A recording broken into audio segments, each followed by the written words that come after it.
Yo, yo, yo, what's going on, everybody? What's going on, man? Greetings from the empty swamp. Empty swamp. Miami done drained that thing. Miami done went up in Gainesville and straight put our name on the title, man. We just took that. We took the pink slip and just put our name on it. That's ours. That's ours. Anytime you drive by Ben Griffin, just know that's the Miami Hurricanes home away from home, home away from home. All season, I listen to all these funky ass Gator fans talk about, oh, they ain't never played in an environment like the swamp. 95,000. Oh, they can't even get a playoff. Oh, we more talented than them. Oh, lying ass Gators, boy, lying ass Gators, lying ass Gators. What a game! What a game! What a beautiful game! Man, what a beautiful game. And my coach, oh my God, my coach did a thing or two. My coach did a thing or two. I got to show y'all some of the stuff that's floating around Twitter and social media and all that good stuff from that game, man. But y'all come on in here and do me a huge favor. Hit that like button. Hit the like button. And what's going on, my guy? Of course, with the 63 to 3. Oh, man. Hey, Florida State, that's tough. That man is on y'all head all year. Christopher Brown, what's good with you? 41-17. 41-17. What a nice blowout. Convincing win. We were never sitting at the edge of our seats yesterday. We had nothing to worry about from the beginning to the end. God dang it, Gator fans. I know y'all are hurting. I know y'all probably, some of y'all going to be listening. You ain't going to be talking. Debo here. Debo ain't leaving. You know how Chris Tucker said, when Debo be here, I'll be quiet. But when Debo gone, I'll be talking again. Well, Debo ain't leaving, so you ain't going to be saying nothing, Gator fans. Y'all ain't saying nothing. Y'all all on Twitter in your little echo chambers crying to each other, finally realizing all the stuff that I've been telling y'all all offseason about your sorry-ass team done finally came out right in front of your eyes. I told you guys from watching y'all spring game that y'all was ass, basuda, trash, garbage, and whatever other language you know how to say trash in, that is the Gators. That is the Gators. Polycaca. They caca. Straight trash. Straight garbage. Man, what a warm-up game for Miami. Dang, man. Shout out to Mario Cristobal for scheduling us a cupcake game to get the team warmed up early. Nice little cupcake game. Man, I hope FAMU give us a better challenge. Cam Ward is what? Cam Ward is everything that he was advertised to be. Little mistake in the game, went back out there like nothing happened. I'm talking about extreme elite composure. Extreme elite composure. Nice. Absolutely. Ooh, what a game, man. Canes fans, yesterday, were you not excited? Were you not entertained? Didn't you love every bit of it? Because I know I did. Not only did you go out there and clobber a team in one of the most hostile environments that the whole country been talking about. They damn near say that the swamp is one of the hardest place to play. And we went in there and neutralized their fans. They fans are supposed to be like the 12th man. We neutralized it. They didn't even want to sing Tom Petty at the end of the third quarter. More Miami fans sung the Tom Petty song than Florida fans did because they knew it was over. From the beginning to the end, it was over. They never had a chance.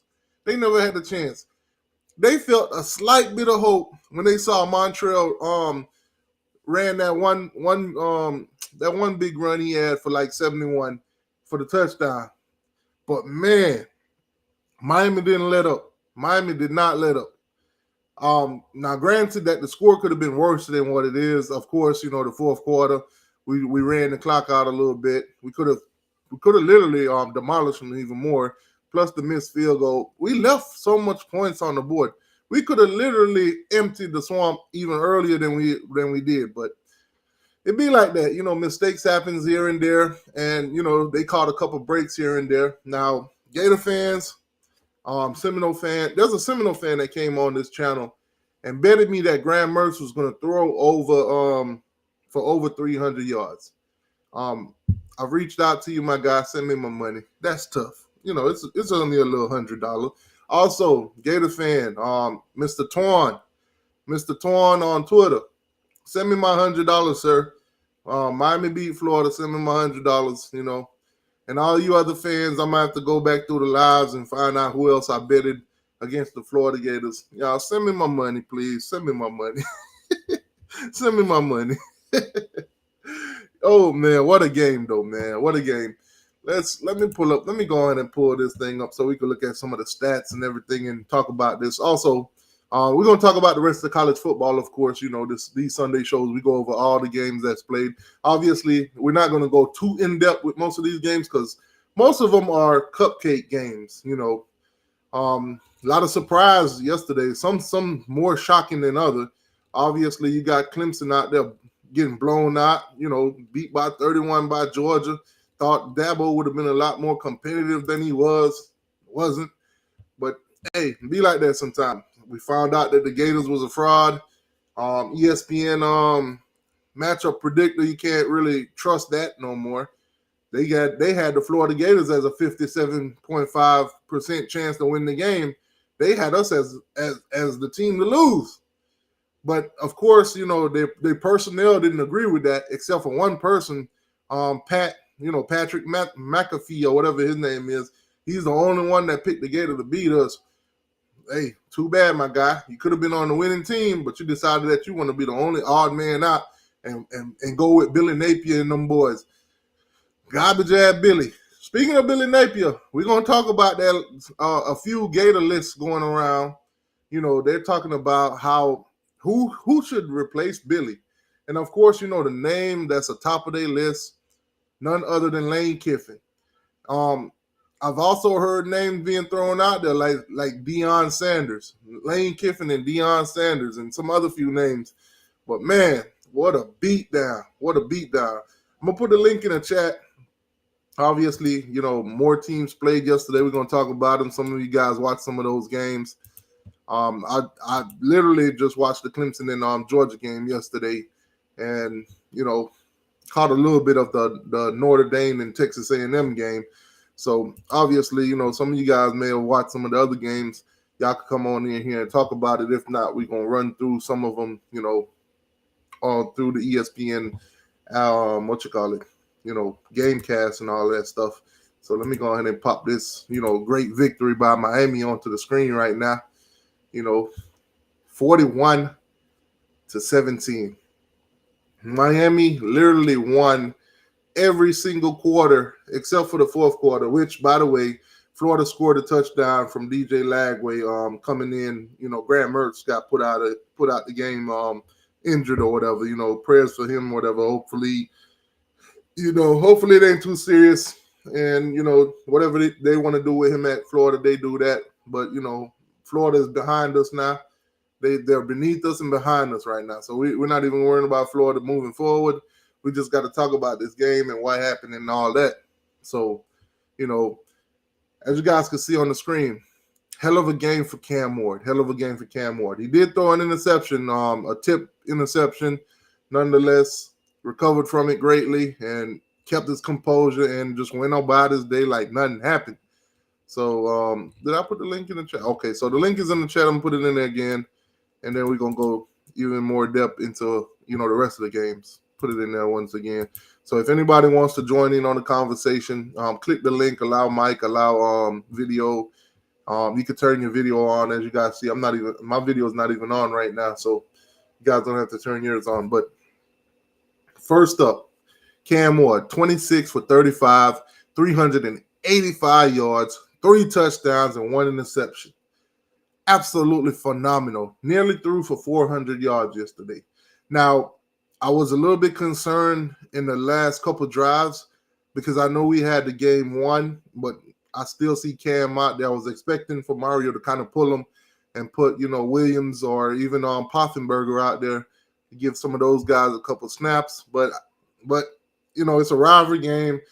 Everything's intense. And then, boom, next thing you know, here you go with, what's his name? everything's intense. So I know Mario, he's trying to make a statement.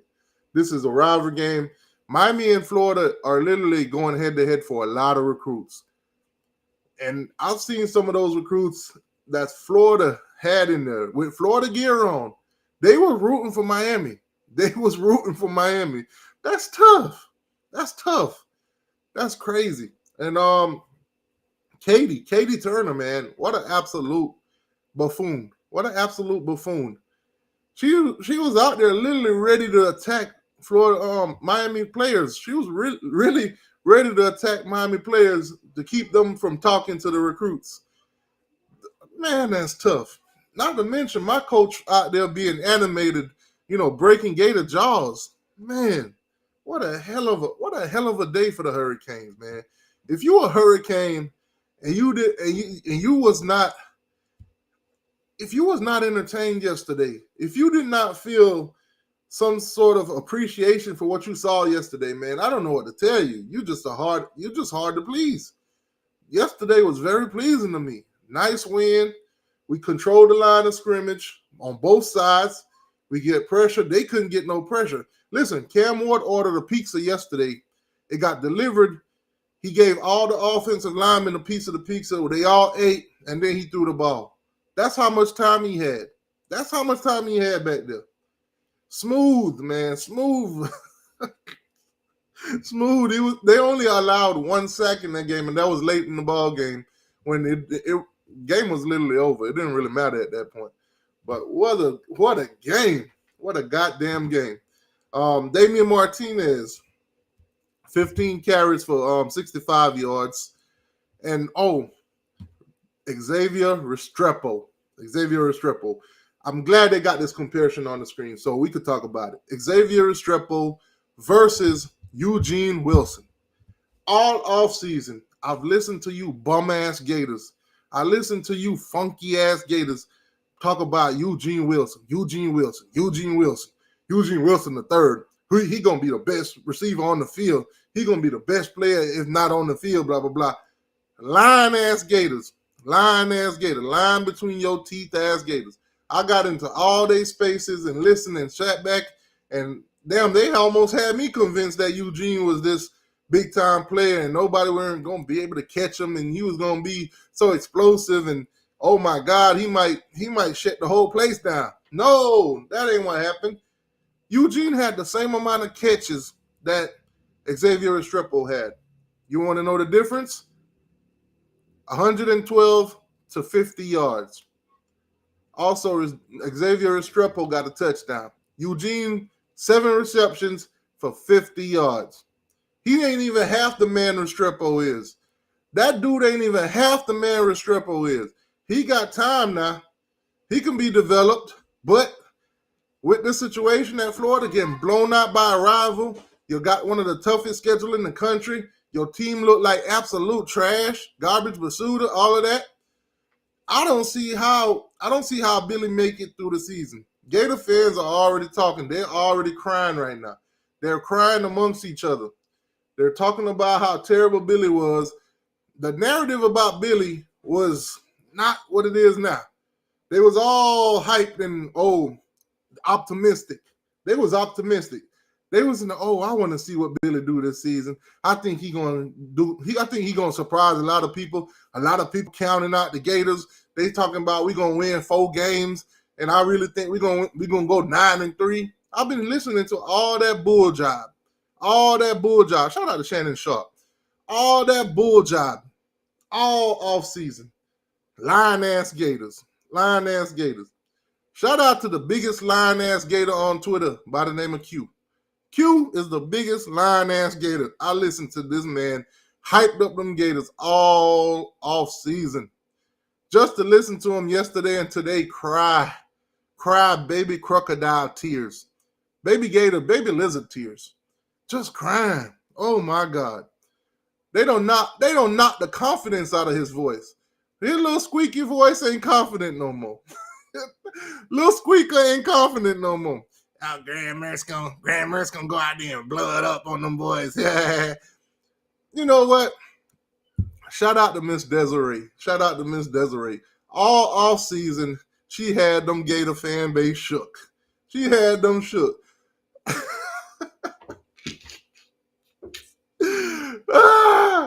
Oh my God. Listen, I don't went into the Gator spaces and I don't got me a nickname. I don't got a nickname. I don't got nickname. I don't got my life threatened. They all bow my head every time I go in there. Oh, what's your secondary gonna do though? What's your secondary gonna do? Y'all ain't got no secondary. Y'all ain't got no safeties. Y'all lost Cam Kitchens and James Williams, and y'all ain't replace it. Oh, Miami ain't got no continuity. Y'all went into the portal and got all these guys that ain't never played with each other. I listened to all this bull crap all off season. All off season. All this bull crap. They was spitting all this bull crap all off season, telling me about my team.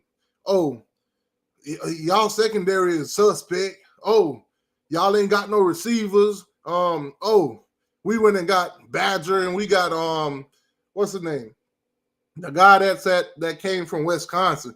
Am I supposed to be scared of a receiver from Wisconsin? Wisconsin? Come on, man. Come on. You got a quarterback and a receiver from Wisconsin. Talking about continuity. They play together. They know each other. They ain't do nothing together in Florida. They ain't do nothing. Graham Mertz, 11 for 20, 11 out of 20, 91 yards on the interception. 91 goddamn yards in the interception. This dink and dunk driver, like I've been telling y'all all off season, this dink and dunk driver is who I'm supposed to be scared of. This is who was supposed to light up Miami's secondary. This is who was supposed to expose us. This is who was supposed to go for over 400 yards on us, 300 yards on us. Is this your king? Is this your king? And then you want to talk about Lagway. Lagway. This man came out and threw an interception to a DB that was laying on the ground. This man literally was laying on the ground and boom, the ball came to him. All you got to do all season, listen up, all the DBs across the world. All you got to do to get an interception from DJ Lagway is lay on the floor. Just lay on the floor. Just lay on the field. He will deliver, I promise. He will deliver. All off season, I listen to these goddamn Gators. Man, delusion. Don't even get me started on Josh Prey. Man, that's tough. All season, delusional as hell, crying, telling us, oh, Cam Ward ain't what he's advertised. Oh, Cam Ward gonna fumble the ball. Cam Ward got all these turnovers. I listened to you funky breath Gators all off season. I sat back and listened to you funky breath Gators all off season. All off season in your little echo chambers. All off season. Went out there and laid down in the swamp. That ain't the swamp. That's Canesville. We done went and stamped this place as Canesville. Listen, for any of you Gators that's going to go to this game, just know every ticket that you buy, every single ticket that you buy, some of the proceeds need to go to Miami. That's our stadium. We own that shit. We own that goddamn stadium. Ben Griffin, every single funky ticket you sell to them Gator fans, we need our cut. We don't came up in that bit like we were motherfucking Rome and we conquered that bitch. We came up in that goddamn stadium and we took that shit. We conquered that shit. That's our stadium. Every time y'all book that damn stadium and you sell out and all that shit, send us our proceedings. Send us our fucking cut before we come back up there and put belt to ass again. Belt to ass. That's what you saw yesterday. Belt to ass. Beat the brakes off you baby lizards. Shout out to Coach Mario having them boys prepared and not looking like that other guy, Billy Napier. Man, now I've been on the boards. I've been on Florida State boards. I've been on Miami boards. I've been on the Gators boards. They all want Billy gone. Now, Miami and Florida State fans, they saying they need to keep Billy, all that. And, don't let me get on you Seminole fans. Don't let me get on you Seminole Gators. That's what y'all are. Y'all some Seminole Gators. Because, boy, y'all was on Florida's nuts. Y'all was riding them boys hard. Pause. Y'all was all over them. Oh, I love Florida to win this game. Miami this and Miami that. Oh, I'm rooting for the Gators in this one. I got all y'all. I screenshot all of it. I got all the receipts. You got them. I knew y'all was tied at the hip. I know most of you Seminole fans, y'all are undercover Florida Gator fans. I know. It showed itself. But we the mighty goddamn hurricane. When that category 7 hit, y'all better get the hell up out the way. This season, we coming back for blood. We coming for vengeance. And we gonna show y'all. Florida State, count your goddamn days. Count your goddamn days. I'm telling you, we coming for everything that's owed to us. And we gonna take it. Man, what a hell of a win. What a hell of a win. A Gator can't say nothing to me. A Seminole definitely can't say nothing to me. None of y'all. Let this momentum that we got keep rolling through the rest of this season. Halfway through the season, I might be like you FSU fans last year. We want Georgia. I might be like that. I might end up like you FSU fans last year talking about some we want Georgia. That's tough. Man, make sure y'all hit that like button for me. Hit that like button. Make sure you hit the like button. So, obviously, first drive. Congratulations to Cam McCormick. He had a 9-yard touchdown pass to kick off the season for the Miami Hurricanes. First touchdown of the year. It's funny that it was a 9-yard because he's in his 9th year as a college player. But, hey, what a way to start it off in the 9th year, man. Nice. Then, of course, Florida kicked the field goal after. Then Miami kicked his own field goal with Andy Borregales. Mark Fletcher with the 10-yard run. We go up 17-3, and it looked like the game was going, start getting a little bit out of reach. And then, boom, Montrell Johnson went for 71 yards, and I'm like, okay, all right. Well, the Gators got a little pulse, but nonetheless, if we come out and we score, and we could go into the half. Hero, the Guru, what's going on? What's up, baby? Studio Online. I know you don't know my other name, but hey, I just couldn't let you go in here and get all the shit talking going on. I got. Let me run through this little time thing real quick. So Okay.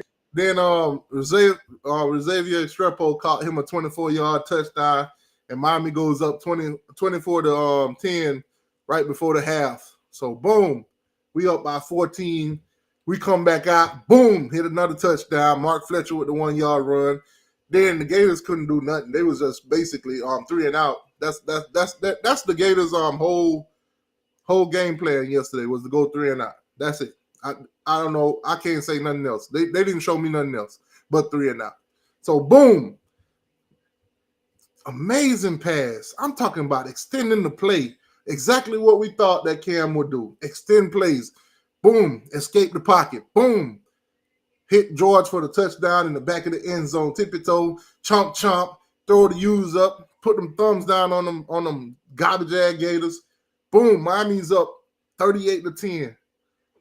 Trey Webb, of course, garbage time, 1-yard touchdown. And then Miami kicked the field goal. Obviously, y'all see the one field goal that was missed by Andy Borregales. The score could have been worse. Miami left points out there. Studio One, man, were you not entertained? Man, I was so entertained, bro. Because I was telling the people that we were gonna blow them out, and they ain't believe me. I said, man, Florida, they on the downward trajectory, bro. But what I will say is, we did them like Alabama. A championship team would do Florida. You feel me? Yeah. This is our championship. We don't have no close game, 10-point win. No, we dominate. That's the sign of a championship team. Straight domination. Let me ask you a question, TQY. I saw a team from the beginning to the end played real football. I'll take every interception Cam Ward throw because he's trying to make plays. All that talk, he turned the ball over. He's trying to make plays. He's a gunslinger, bro. That man was That man He was out ice there veins. moving mountains, man. Moving He ice mountains. veins. See, that's when I realized it was different. T2Y. These three series right here before the half was over. We was up right 10-3. He threw the little pick. Our defense held in the paint. He go right back down there and drive. Boom. Hold on, Studio One. Let me cut you off real quick. You know what was more exciting to me? What's that? I saw no Ruben Bain the whole game, and I didn't even realize it. I didn't even realize it. Yep. We was getting so much pressure that I didn't even realize Ruben Bain was out. That's what Mario's been saying, man. He wants to have talent after talent after talent to where if one person go down, there's not a fall off. T2, I ain't gonna lie. I think they did that on purpose. Mario, like, man, this shit gonna be too unfair. Nah, you tweeting a little bit. You sit your ass down, nigga. Nah. I seen how he got hurt. He got rolled up on. So that were in a Mario decision to sit him out or whatever. That he got rolled up on pretty nasty. Oh, so it looked like it hurt it. No, how you ain't noticing you saw the injury? You just saw the replay? No, I saw it when I went back and watched. Oh, okay. Because when they were saying he hurt and he didn't know, I was like, what? I didn't see that. Where? When? Why? Me neither. So when I went back and looked, and I'm like, okay, oh, damn, he got rolled up on. I ain't gonna lie, I don't want nobody to get hurt, but I was hoping it wasn't Mesidor. Because I heard when they say somebody hurt, I was like, damn, which one is it? Is it Mesidor or Bain? It's one of them. I was like, man, Bain hurt. I don't want nobody to be hurt. But he young. That Mesidor, he done been through too much, man. I want him to go and get to the league. You know. Tremendo ass whooping. Looking like the 80s Hurricanes under Jimmy Johnson. Let's go. Appreciate the $10 donation, boss. Appreciate that. That's from Armando Alvarez. Appreciate that, boss. I know we're gonna get on all the positivity. I want to hit on any negativity you could point out in our game that you wanna just get out. That one run by Montreal, the linebacker, getting caught up in that. Yeah, that's obvious. But I mean, just throughout the game. I didn't see too much, man. I didn't see too much. We wasn't heavily penalized. 2 penalties, bro. That's what I'm saying. Discipline. We wasn't heavily penalized. We weren't out there kicking ourselves in the foot. We weren't out there messing up drives. We was extending drives. We picked up them first downs and we wasn't going 3 and out. It was mainly positive in my book. Exactly. But if I do nitpick, I didn't like our run game at first. That up the middle, it was kind of pissing me off a little bit. Even though we still were pushing the pile a little bit, I liked it when we went under center. I think that's what Mario wanted to do. He saw from the first drive that the Gators couldn't get no kind of pressure, so he wanted to kind of like put the dagger into their D line. Like, okay, they can't get no pressure. Let's bully them to where at some point we could just do whatever the hell we want to do. And I think it worked out. I don't have no problem with that game plan, but I just think they could have been like, okay, for example, when he went under center and we ran that little play to Fletcher, that was beautiful. I want to see more running like that. That's all I would say. To me, it's not the most explosive, but it probably was the most beautiful play I seen in that game. And it was towards the end with Elijah Lofton. That line had to push him at least 7 yards. When they tried to tackle him and put him down, that line pushed him for at least another 7 yards. They couldn't even tackle the dude. That's the fucking trenches, man. So that's another nitpick. I would have liked to see him a little sooner and more. We didn't need to, though. McCormick was out there doing his thing. And Royal, surprisingly, he did his thing too. A lot of people did not know what to expect from him. Now, we had anticipated that he'll be good, but we just didn't know how good coming off of injury. And, obviously last year he didn't play. So, but seeing Arroyo out there, man, he's that grown man that's been advertised all off season. I only seen 2 drops Horton dropped one, then Cam went right back to him on the same play, and he caught it. He made up for it. And Ray dropped the touchdown pass, and then let Oh man, yeah, that one I was like, damn, Ray, that was yours, man. That was yours. So we could have, like I said, we could have demolished them. This game could have been way worse than what it was. Way worse. The secondary played nice to me. I like them. And that's what I'm saying too. They had me thinking all off season, oh man, our secondary. We went out there, we killed it. Time of possession, Miami 34.5, Florida 25-30.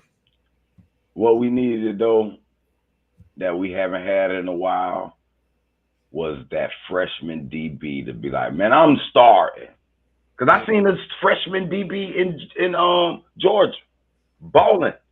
I remember the time they played Clemson a year ago when DJU couldn't get a touchdown. Nobody could get a touchdown. They got a pick 6 for the dang game winner. No, we need a phenom DB to step up and be like, I'm that dude. And I liked it that. Like, injury-wise, outside of Ruben Bain, they saying Damari Brown, he's injured. Might not be nothing serious, but we'll find out, as time go. It was another one, but it's not on the top of my head right now. So I think it was only like three injuries. Rodriguez. Rodriguez. Yeah, Ryan Rodriguez. I was proud of him too. Because a lot of people were talking about Carpenter. I said, man, I kind of like him. He might not even be the starter center. Yeah. So kind of way they be like, okay, you ain't starter center, you at guard. So for that Gator, that Florida State fan that came in here and bet me that Cam Ward was going to throw for over 300 on us, Florida as a whole didn't even throw and run combined for 300. They only was allowed 261 yards in that game, while Miami, on the other hand, 529 yards. We had one turnover, the interception, as y'all know. Both Graham Mertz and DJ Lagway both threw an interception. So we won the turnover battle. Not only that, the battle for first downs. Miami had 25 first downs in that game to the Gators 17. Obviously, ours were more demoralizing to them because they couldn't stop us. But man, what? Them boys were 0 for 8 on third down. And if you look at some of them first downs that they did get, that was when Lagway came in garbage time. They only got one. So they only got one first down.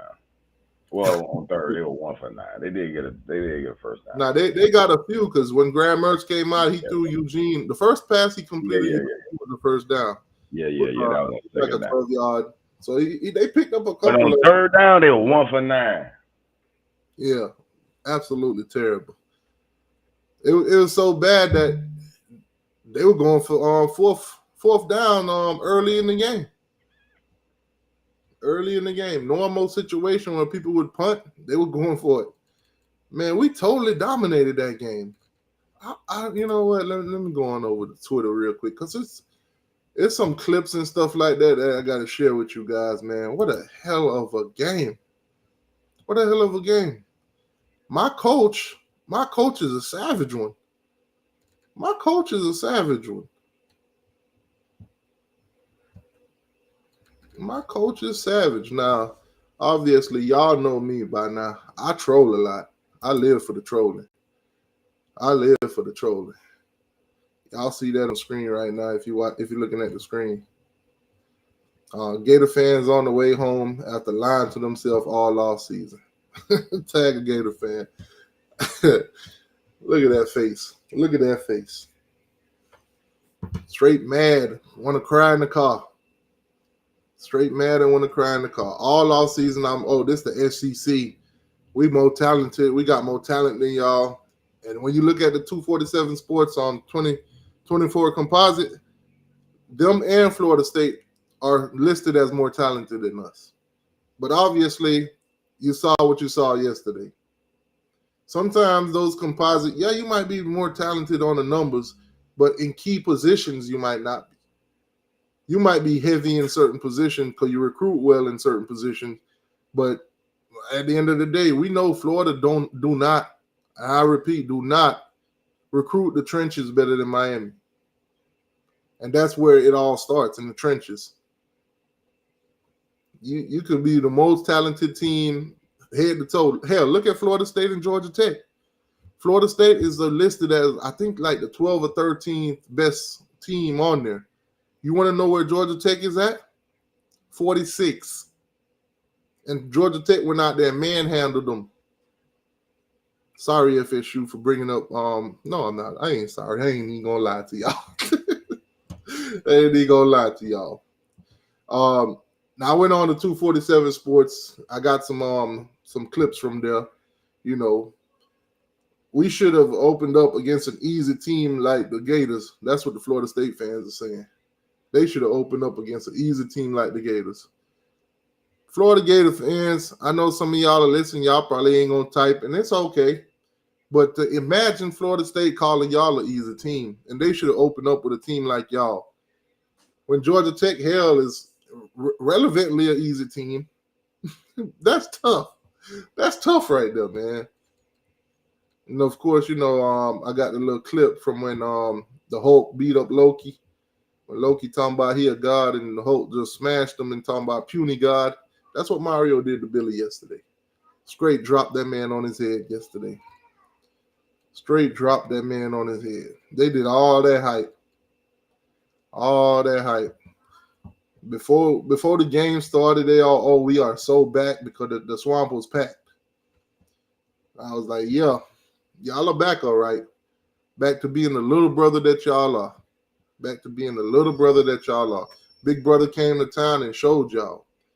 You know what Kendrick Lamar said? Sometimes you got to pop out and show niggas. That's exactly what Miami did yesterday. We popped out and showed niggas. You got fans out there. This man so devastated. At this point, the score is 38-10. My boy got his beer. My boy got his beer. He's hugging on. He's so disappointed, man. This right here is going to sum up the whole Florida Gator season. If y'all thought what y'all seen yesterday was bad, it's going to get worse. It's going to get worse. Florida fans, I know y'all did not want to believe in that 4.5, win total for the year. I know y'all ain't want to believe in it, but it's real. Y'all might, the close games, listen, you got Sanford coming up.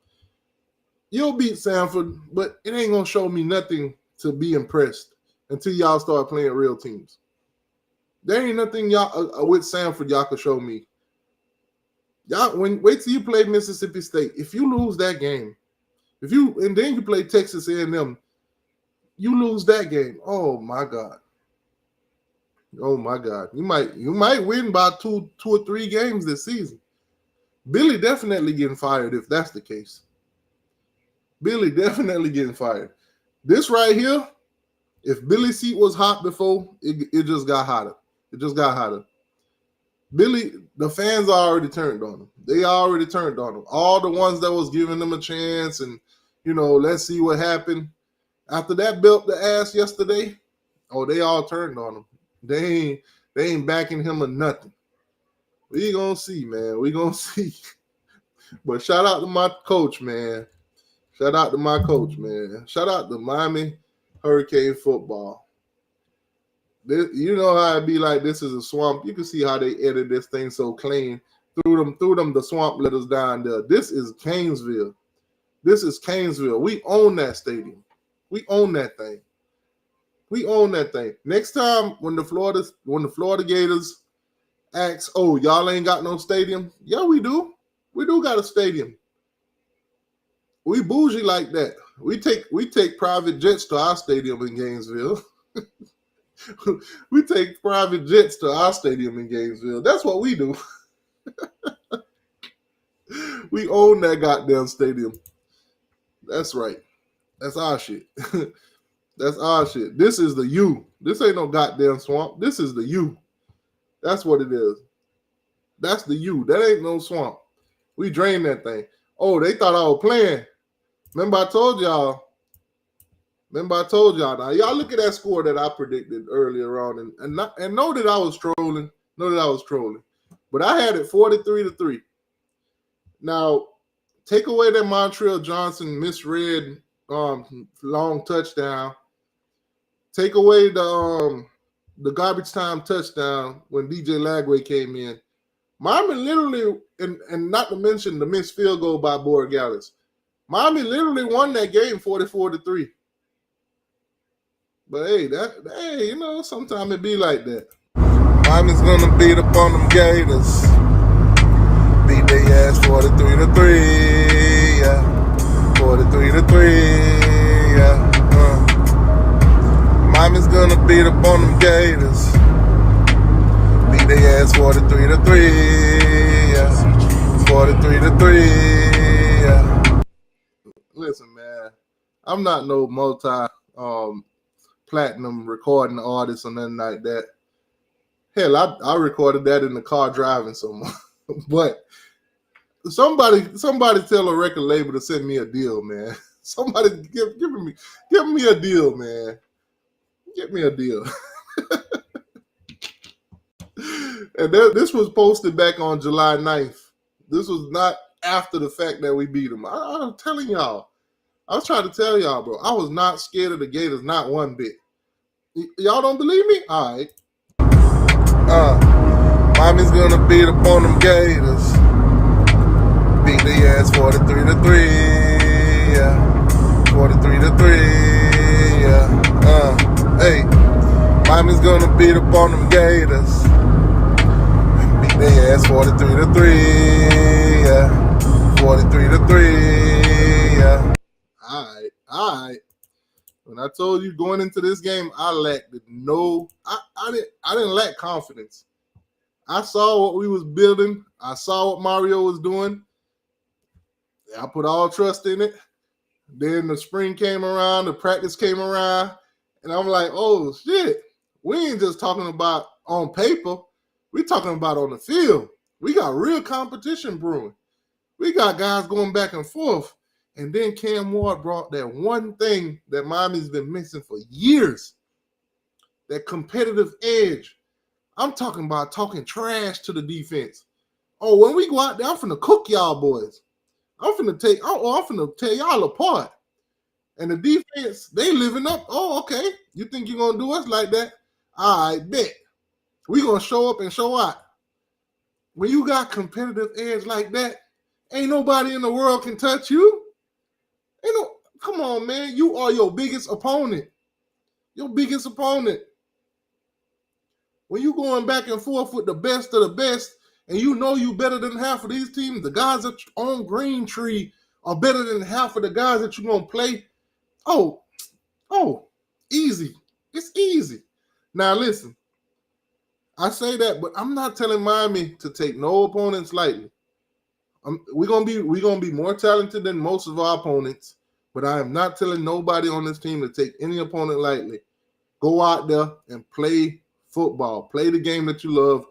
Give it 100%. Every game. I guarantee you. The results will show themselves. Man, Studio One, you still in the building? Yes, sir. Yes, sir. Go ahead, my man. Get your rent in. Man. It feels good. It feels good. I got my other guy in the building. What's going on, boss? Canes talk. Oh, he probably either on mute or stepped away for a second. Oh, okay. Yeah, man. I told these boys, this is not the Kool-Aid. We bought this natty. We bought this championship. And I'm proud to say it. All these years, y'all been trying to put us under sanctions and give us the death penalty because these boys had a little done with a few strippers. We paid this natty. Remember when I told y'all we're gonna turn that thing orange and green by the end of the third quarter? Remember that. I told y'all, Hurricane fan, we're gonna be putting a beating on them. We're gonna knock the life out of them. By the end of the third quarter, fourth quarter, this thing gonna be orange and green. We about to turn the swamp orange and green.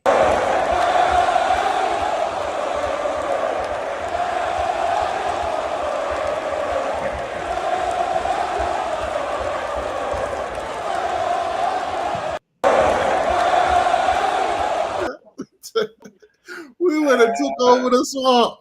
Now, all that talk all last season, Miami fans, T2Y, you delusional. Y'all don't even fill up y'all stadium. How you think you gonna take over the swamp? Y'all don't even go to y'all own games. Okay, y'all don't know this fan base. We passionate about beating y'all. We passionate about showing up and showing out. And that's exactly what you got. We turned that place orange and green. Orange and green, baby. Orange and green. Now, my coach, I told y'all, Mario, man, Mario don't be playing. Mario do not be playing at you. Mario do not be playing at you. Mario is a hurricane. He take this rivalry serious. Y'all check out Mario, man. Y'all think I'm a troll. Mario a troll too. Mario a troll too.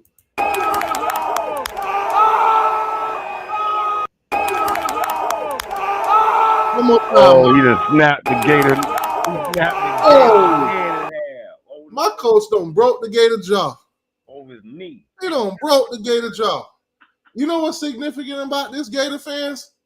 That same knee that y'all were telling Mario to take got put right in your jaw. Right in your jaw. Take a knee, Mario. Mario can't take no knee. Well, y'all take this knee. Right in your jaw. Yeah, Mario ain't had to take no knee. Put that knee right in their jaw.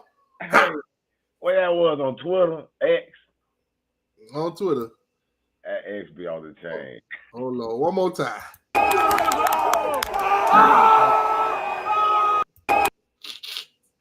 My coach out here breaking Gator jaws, man. Break that goddamn Gator jaw. Man. What's up, TTY? I know when Billy see that, Billy fucking, Oh, shit. I know he losing his mind. Oh, my God. That was so funny. Dude, what's going on, boss? Yeah, man. It's crazy, man. I love it, bro. Everything that I spoke that was going to happen ended up happening, man. I should have betted on this game. Man. Oh, now. I tried to now I'm going to pay a double bet from a few people. I told them I like Georgia Tech and I like Miami. All the FSU fans who secretly claim they like Miami and they're liars. And we found out they were really Florida fans. And I said, well, then a lot of them. It's fans, y'all sitting back keying, think y'all going to laugh at whoever lose out of Miami and Florida. Bet it. Georgia Tech finna go in there and smash y'all. I told everybody. I told them 4 out of the last 7 times they knocked off FSU. Now it's 5 out of 8. The last 4 times they came to the game, Florida State was 0-4. And they got blowed out. Now they 0-5. Now I got a question here from Smiley. She said, "I'm just curious what happened to the young man Kamani. I thought he transferred to the Gator. Keep up the great work, T2. I appreciate that. So I did see Kamani. I did see some photos of him at the game. He was dressed, but unfortunately, we didn't see him on the field. Now, I must say, most Gator fans they did not think he would play. Obviously, he came in a little bit late through the transfer portal as a walk-on. There's plenty to learn, from their defense or whatever. So I didn't expect to see him either. They didn't expect to see him either. But he was spotted out there in uniform and everything. So he was ready to play if they would have let him play, basically. So he was there. But man, yesterday was amazing. Absolutely amazing. Everything I wanted. Yeah, boy. What's going on, fellas? So you know what I'm saying? Like, this shit is just the fan. Now I went into one of the Gator space. There's a guy in there by the name of Q. He's always trolling Miami. He's always talking trash. He always talking about how great the Gator team is. He always comparing their position groups to our position groups. He always talking about our secondaries are suspect and all of that. So I was listening to him speak in his teary, crying voice last night because he was about to cry, and I was like, I can't let this opportunity go to waste. I got to screen record this. I got to take this voice and put it on this Will Smith face when Jada was telling Will Smith that she basically let that dude bust her down. So without further ado, let's hear this. Like, just the fan base, bro. Like, we deserve so much better than this shit, bro. You know what I'm saying? Like, this shit is just, it's egregious. And you at home. You home. You ain't on the road. You ain't down in Miami Gardens.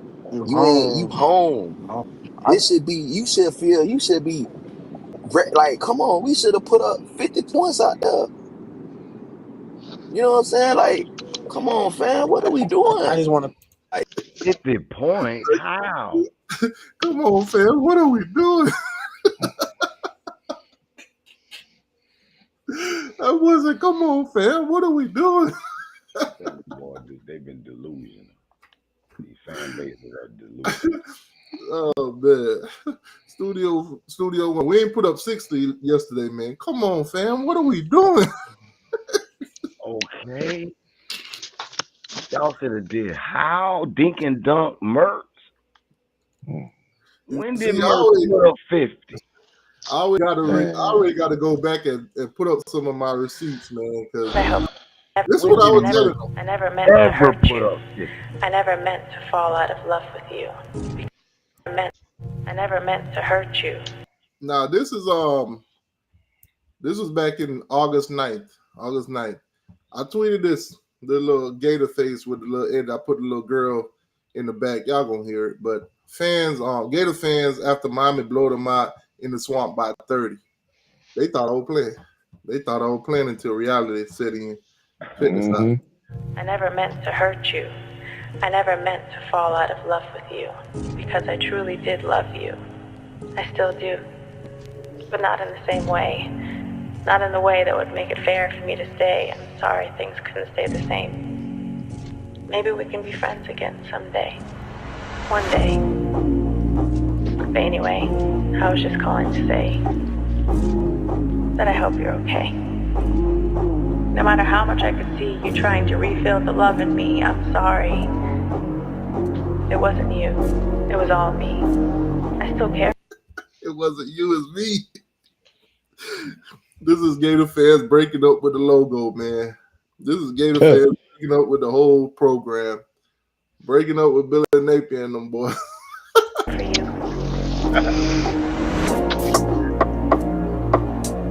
Sleepy? Man, that's tough. Sleepy? That's tough. Oh man. You sleepy?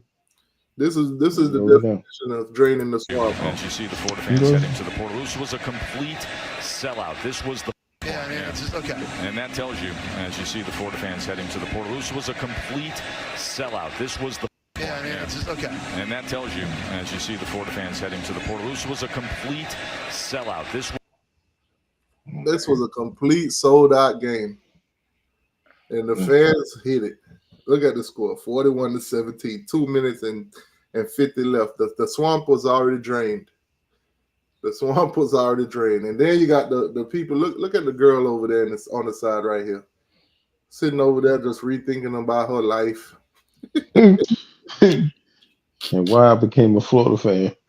This girl over here, she devastated because she don't know which team she gonna join next. Her body feeble. My She goodness. feeble. Listen, they had what's her name? What's the girl name? Katie Turner. Literally out there playing security guard trying to stop the Miami Hurricane football players from talking to the recruits. Because our tunnel to leave the game was right by the recruit section. And they were like, hey, come to Miami. You want to come to a real team, come to Miami. Not this dumb junk. Right. It's crazy. Oh, my God. What a total meltdown for the Florida Gators. Wow. I don't know how they didn't see it coming, though. I really don't know how they didn't see it coming. Because everybody saw it a mile away. T2Y is called being in denial, my brother. Look at that wounded Gator. Look at that wounded Gator. It's a 3-legged Gator right now. My boy got a limp. Something about it took off his hands. That's tough. Oof. Man, What that's tough. I told him, Chris, what I told him.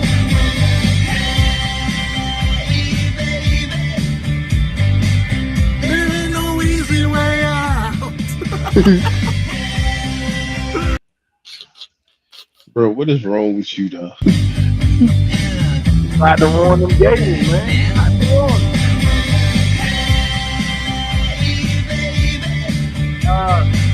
There ain't no easy way out. And I won't back down. For you, man. What's up? So after this win, you feel me, and how our team look, what do you see us going forward, or do you think it's too soon to tell? Oh man, I don't see any other team on our schedule as talented as us. Virginia Tech, yesterday they showed me that they was not what they made them out to be. They were telling us all the talent they got coming back and continuity and all of that, and then we watched them play Vanderbilt yesterday and saw that they fooled. Florida State, they showed me what they showed me against Georgia Tech. I think we better than both Florida State and Georgia Tech, which we played both of them. We don't play Clemson, and Clemson got demolished yesterday. Who else is on our? Yeah. Now Louisville did play, but they played a cupcake team and they won how they supposed to. So right now, the only team that I got to watch play in the next week or two is Louisville to see what they got. And I actually want to watch Florida State to see if they bounce back and how they look. But from what I've seen from them, they offensive line and D line, straight food. From what I've seen from us, we got this, bro. We got this. We the only obstacle in our way right now. We the only obstacle in our way. Can I add to that? Huh? Secondary. Oh nah. The way that front seven is working, nah. Who's out there gonna be able to throw the ball and getting that much pressure? And if they do, guess what? We could score too.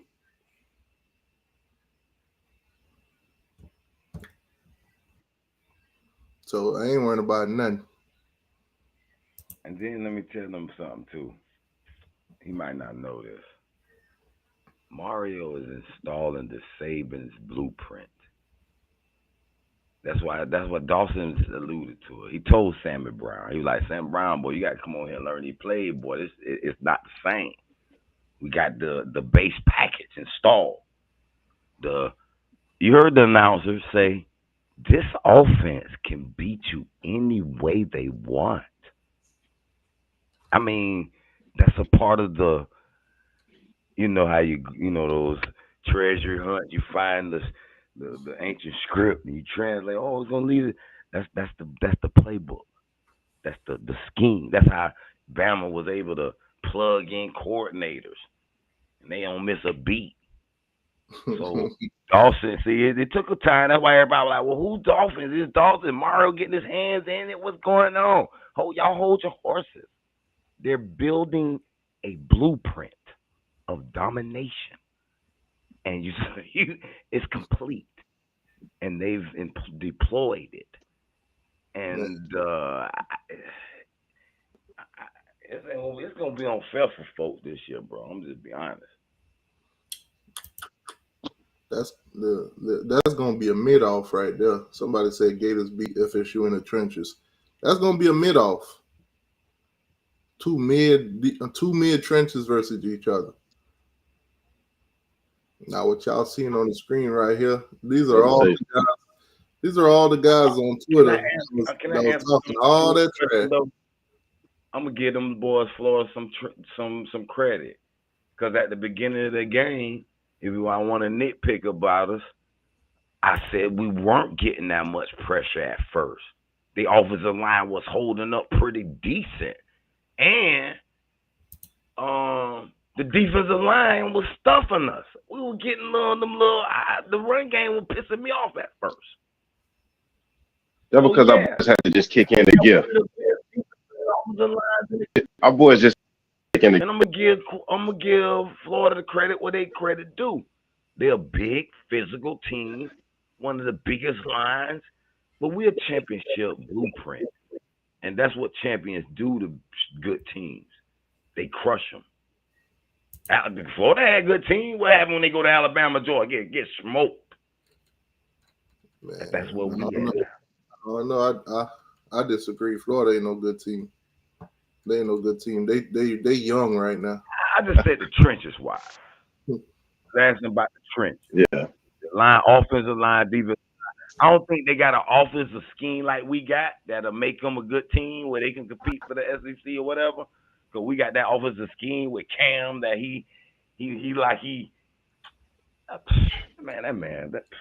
any questions?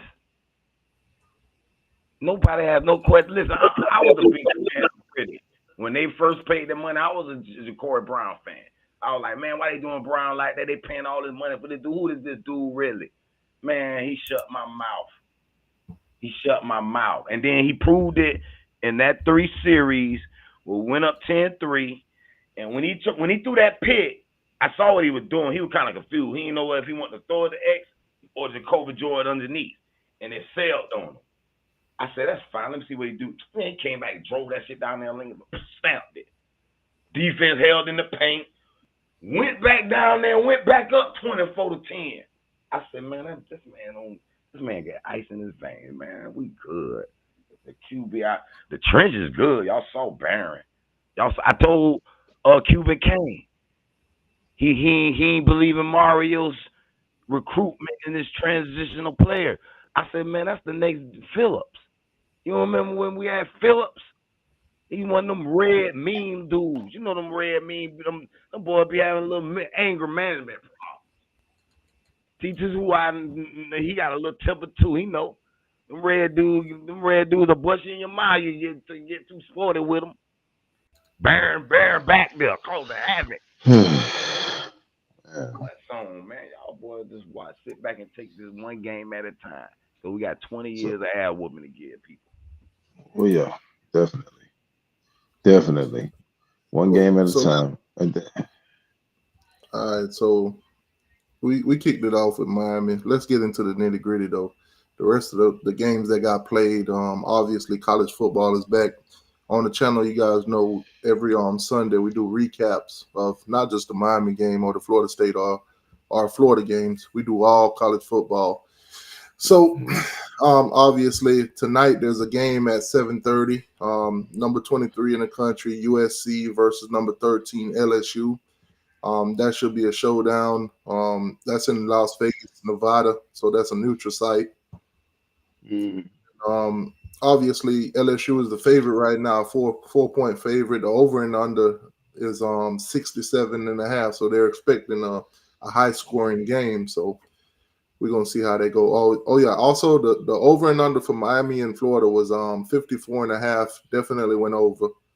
You know, Florida had 17 points. We had 41. You know, you do the math.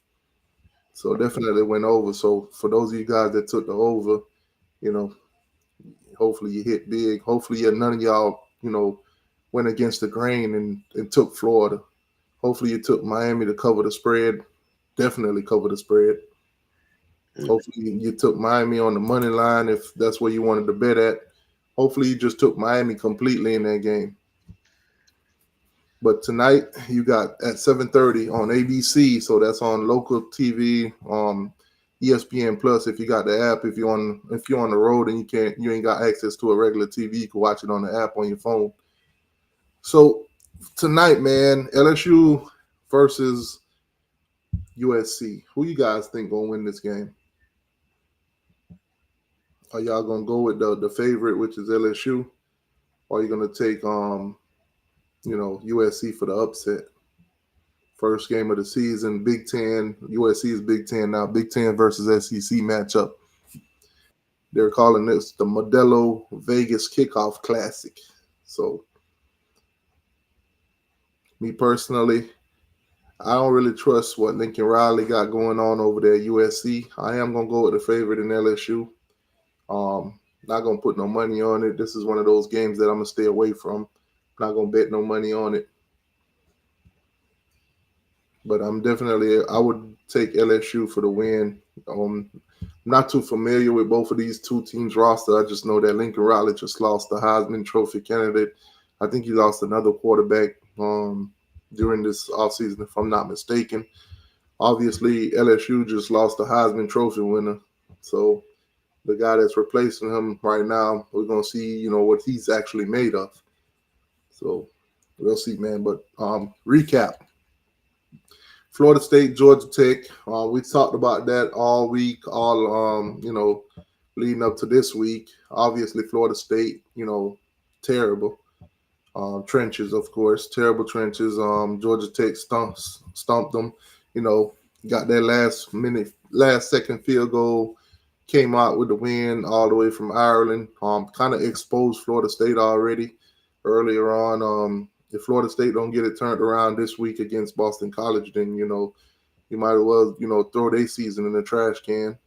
Speaking of Florida State, Peter Shields, what's going on, my guy? He's a Florida State fan, That's tough. But Florida State, they got whooped. Missouri handled business, of course. They're 1-0. Played Morris State. Nothing to really talk about there. The early cupcake games or whatever, you expect them to win and win big. Speaking of winning big, Utah, they also did the same yesterday. 49-0 against Southern Utah, the cupcake games, the FCS games. Cam Rising, 254 yards and 5 touchdowns. They totally dominated the game, basically. One of their receivers, Stanley, had 3 catches for 150 yards.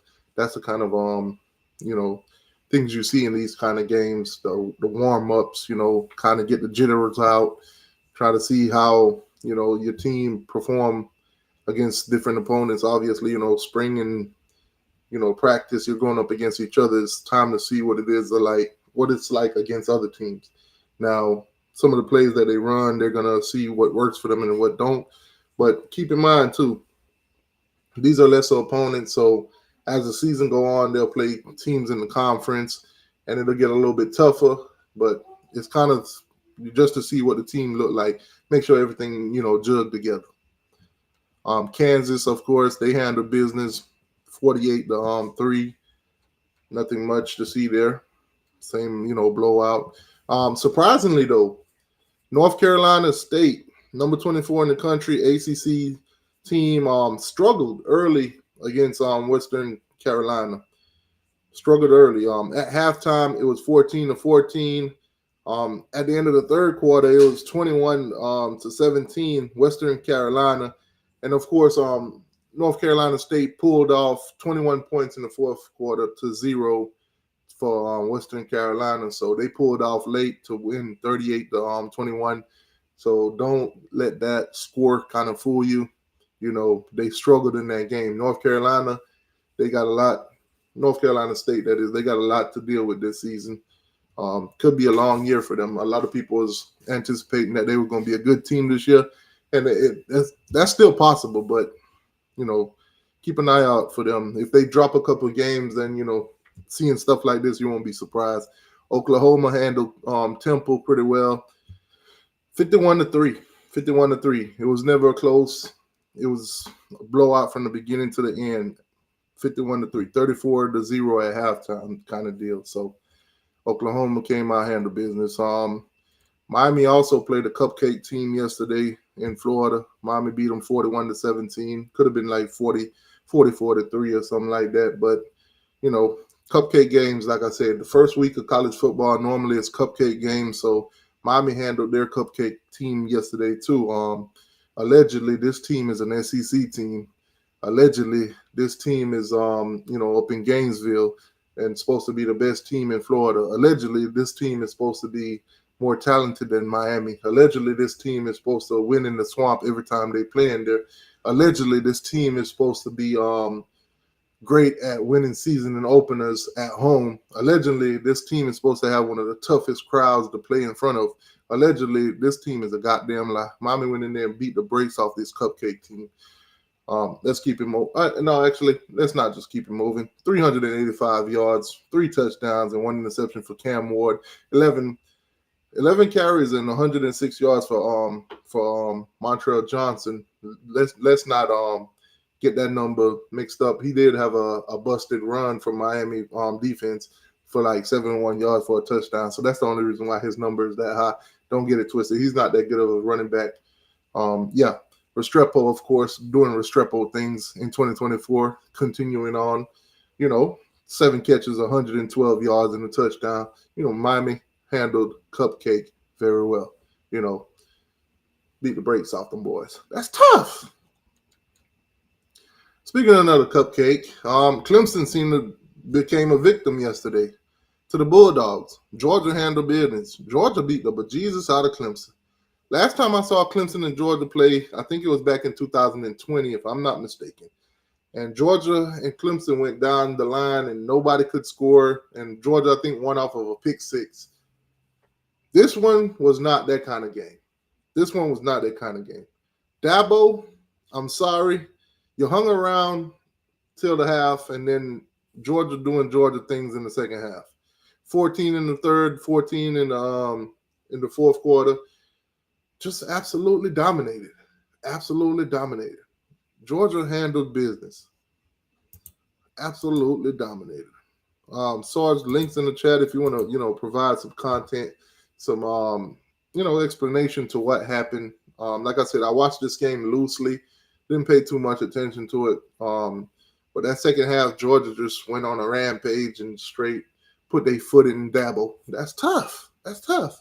Carson Beck threw 2 touchdowns on a 278-yard passing, game. Georgia running back had 11 carries for 83 yards and 1 touchdown. That's Frazier. Obviously, it was announced that ETN was suspended for that first game, but clearly they didn't need him. Kind of want to see what he looks like in, playing for Georgia. Kind of want to see what he looks like, especially, the Florida Gator game coming up. That's the one I really want to see him play. I really want him to have a hell of a game on Florida, to be honest with you. The ETN versus Montreal Johnson game, that's what it's going to be. So, Georgia doing Georgia. Beat the brakes off Clemson. Start off a good year. Number 1 team in the country right now. So, let's keep it moving. Ohio State handled business 52-6. 52-6 against Akron.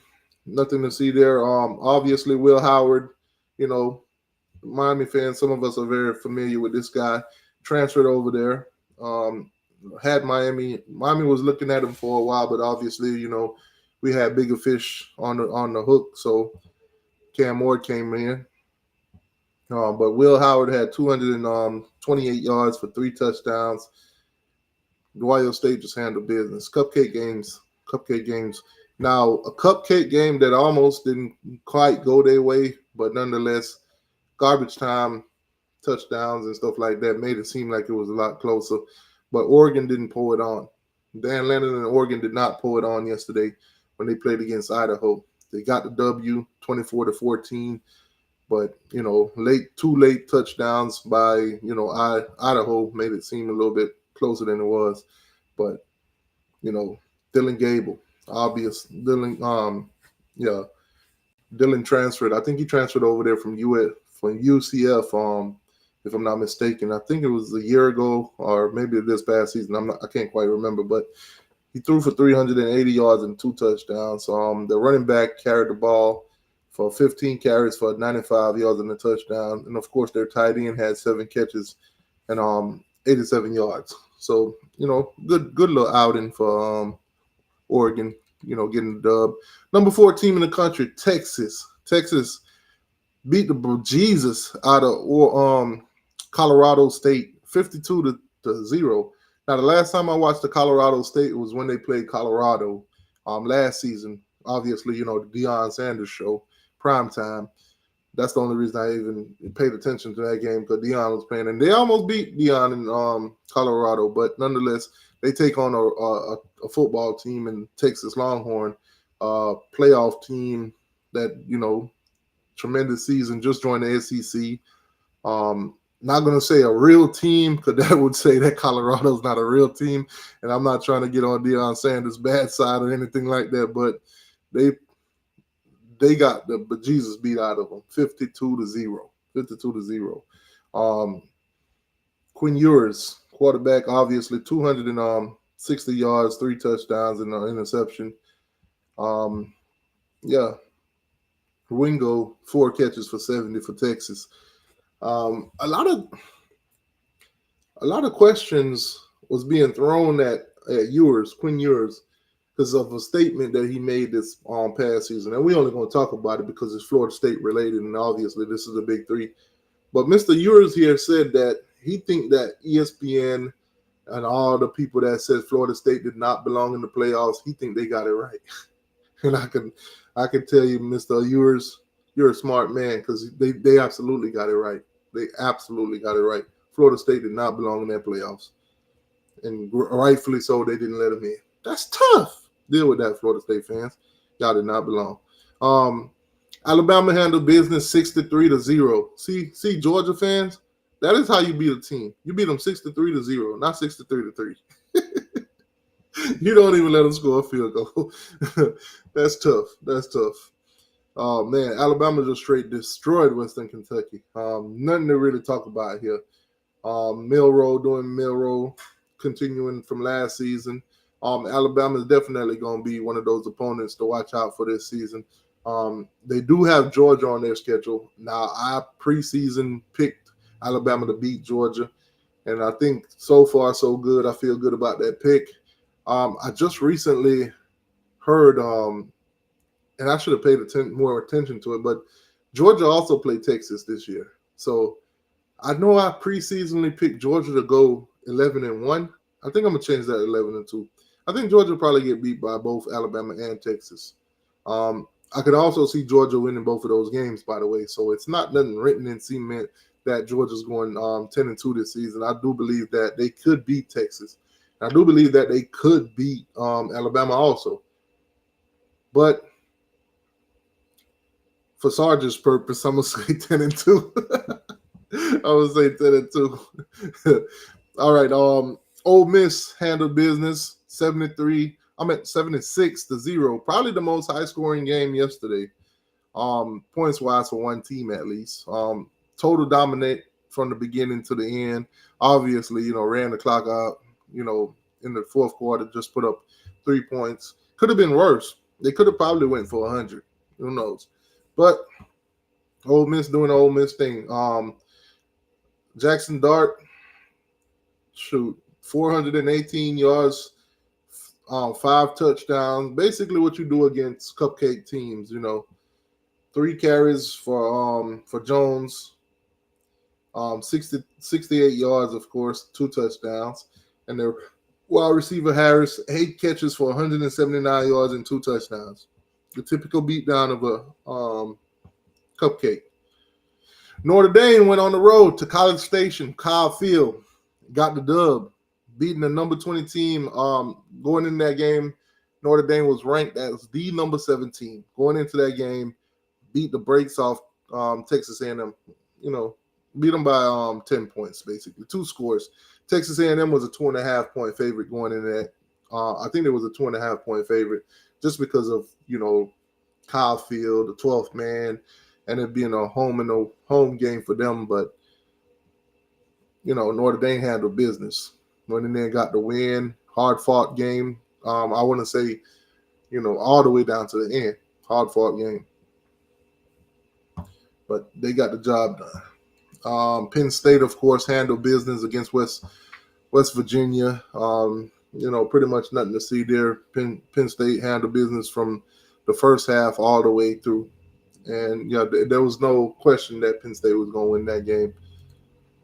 And, of course, Michigan went up against Fresno State. They got the job done. New quarterback, of course. Some new pieces on that that team or whatever. The running back had 15 carries for 92 yards. Michigan gets the job done, 30-10. Tennessee handled business. This is another team that the Florida Gators will have to face this year at home, by the way. So 69-3. Quarterback looked great. That's Nico. 314 yards and 3 touchdowns. The running back looked phenomenal, but keep in mind, this is Chattanooga they're playing against. Chattanooga. So, 12 carries, 124 yards, and 3 touchdowns. The receiver had three receptions for 105 yards, 2 touchdowns, of course, be like that. San Diego State, one of those FCS schools that compete, every year in the FCS divisions and the FCS leagues or whatever you want to call them. They gave Oklahoma State a little run, but they couldn't keep up. Oklahoma State ran away from them basically in the third quarter, beating them 44-20. So Oklahoma, pretty much all the teams that's ranked, pretty much that didn't play a ranked team, they pretty much won, except for one. I want you to guess which team that was ranked that did not play another ranked opponent. They got beat in the first in week 0 and week 1. I want y'all to think about that. Who was that one team, that one oddball team that was ranked that probably didn't deserve to be ranked in the top 10, by the way? That's another hint, that lost. I'll let y'all think about it and put it in the chat. But it was only one team that was ranked that didn't play another ranked opponent. In week 0 and week 1, got beat. That's tough. Kansas State handled business, 41-6 against UT Martin. Nothing to see there. Another cupcake team getting destroyed. Now this one had a lot of points, 100 points to be exact, was put up in this one. One of those late night games. You got Arizona versus New Mexico. Arizona won the game 61-39. 100 points put up in that game. New Mexico gave them a run for their money in the first half, and then obviously they took off on them in the third quarter and finished out the game. Nice win for them. Iowa wasted no time in the second half, beating Illinois State 40-0. First half of the game was pretty close, but took off on them in the third and fourth quarter, 40-0. And ranked opponents. I'm not quite sure where Florida State will be ranked after this week is over, but they do have a Monday night game on ESPN versus Boston College. As of right now, Florida State is still listed as the number 10 team in the country, but we all know they will fall. Not quite sure how far they will fall, but probably outside of the top 25. Shout out to Paul Feinbaum. He's kind of calling these things kind of early. But, yeah, Florida State, right now, they're a 16-point favorite. 49.5 points. That's the over and under. Not quite sure if you want to take Florida State and, bet on them covering any kind of spread right now after what we just saw in the first game. But I also don't want to downplay them too much because, they could bounce back this week and do a thing or two. So, Florida State is going to be an interesting team to watch. Now, obviously, new coaching staff, new regime going on over there at Boston College. So you kind of want to see what's going to transpire over there this season.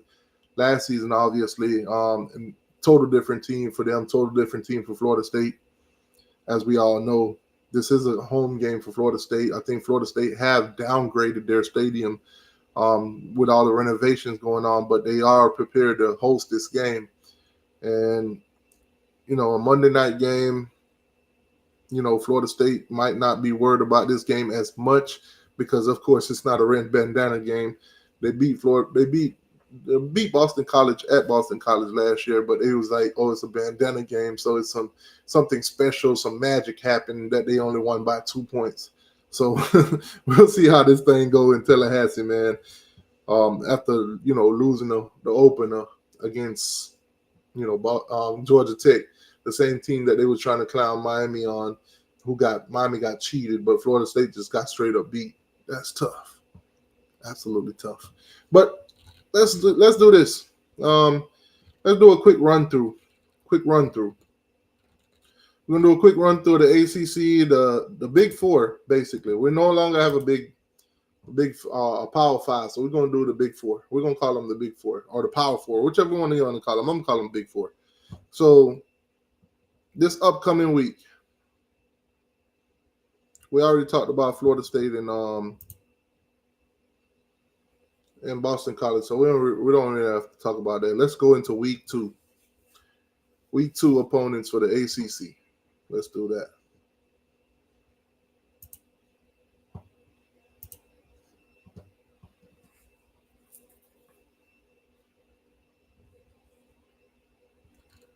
All right, so first game up for the ACC in week 2. You got SMU, who is 2-0 right now, won both of their games so far.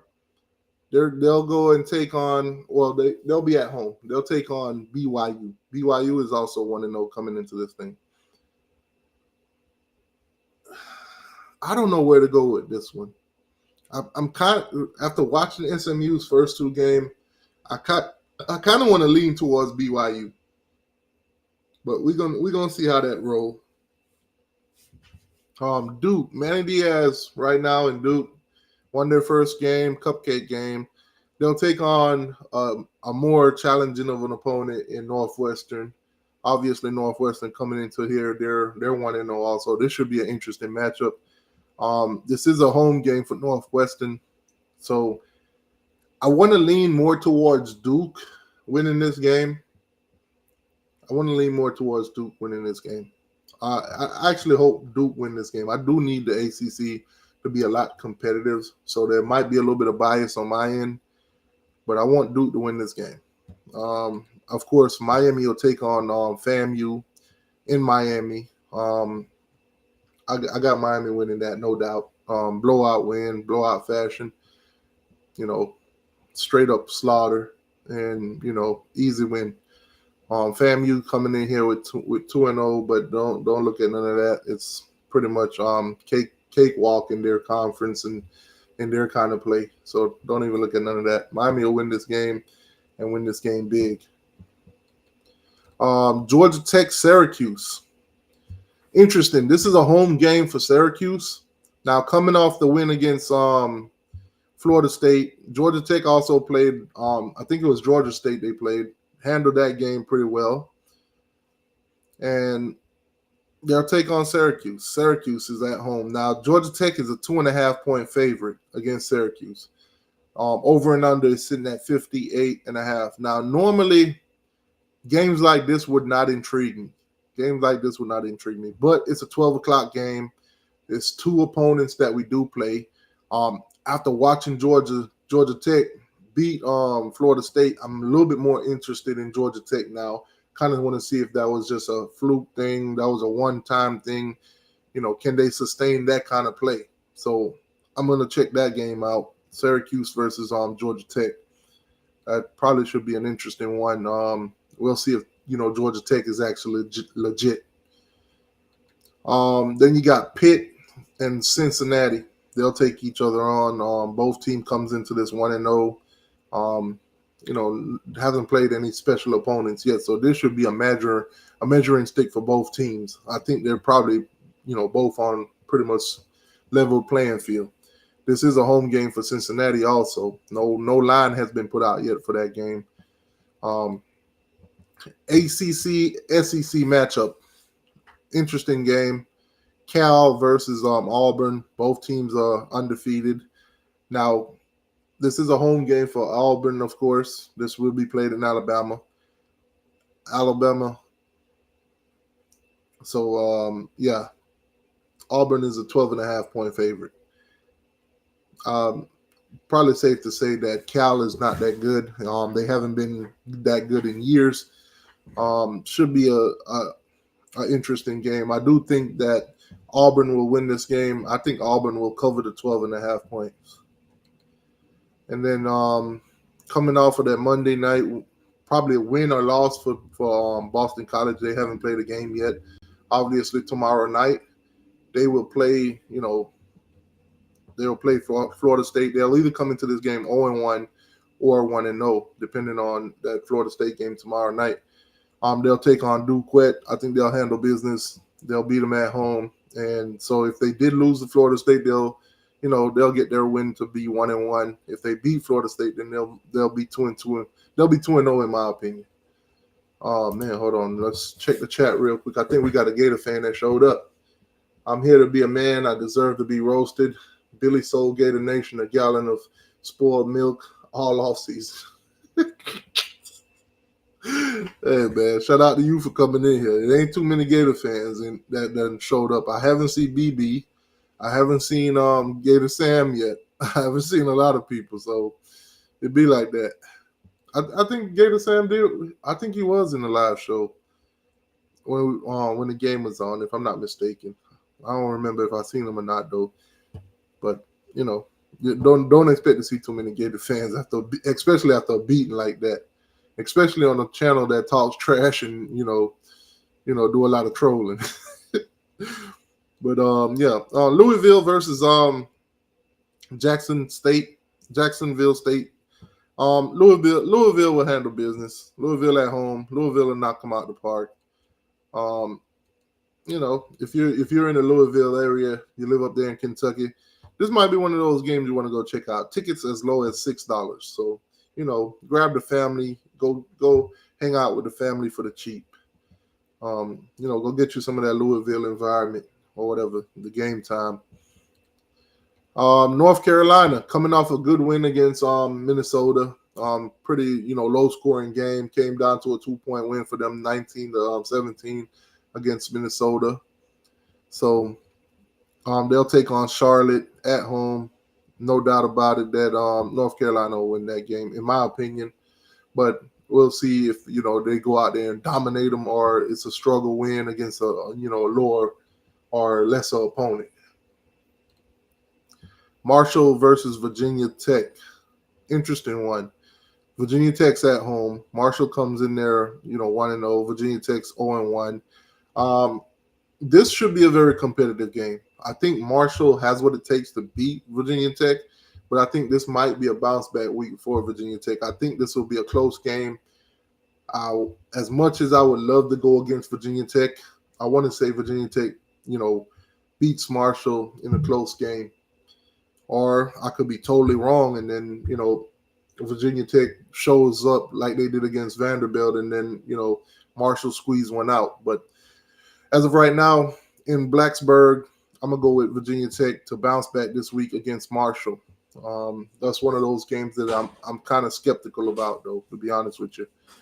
Sanford versus Cal Poly. Never heard of Cal Poly. Stanford's at home. I'll take Stanford for the win. Cheap game again. Tickets as low as $8. Obviously, Stanford coming off of that loss to TCU. This could be their bounce back game. Their, lesser opponent, cupcake game. So I'm going to take Stanford to win that game. ACC matchup. Virginia 1-0 versus Wake Forest, also 1-0. This is in North Carolina. Wake Forest is at home. I kind of want to give the edge in this game to Virginia, but I could see this also going either way. Wake Forest, it's tough to measure both of these teams, earlier on. But let's take a look at Virginia real quick. Let's see who their opponent was. So they played against Richmond, which they struggled, by the way. Beat them 34-13 that first week. Wake Forest is obviously up next. Let's go back to Wake Forest real quick. See who they play. I think they also won. I think they also had a struggle win against a struggle opponent, if I'm not mistaken. So I'll tell you guys in a second.